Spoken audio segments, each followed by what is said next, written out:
หยุดตกแล้วครับคุณผู้ชมครับตอนนี้ก็มายืนรอขบวนนะครับ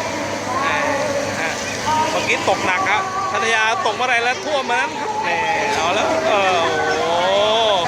ผู้เสียสละขนาดแท้โอเคเลยสิ่งสำคัญว่าจะเดินพาเหรดได้หรือเปล่าครับคุณผู้ชมครับขนาดนี้เลยครับโอ้โหฝนตกเลยนะดูสิครับ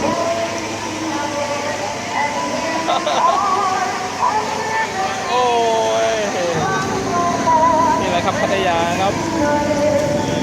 ฝนตกหนักมากเลยครับน้ำท่วมเลยครับ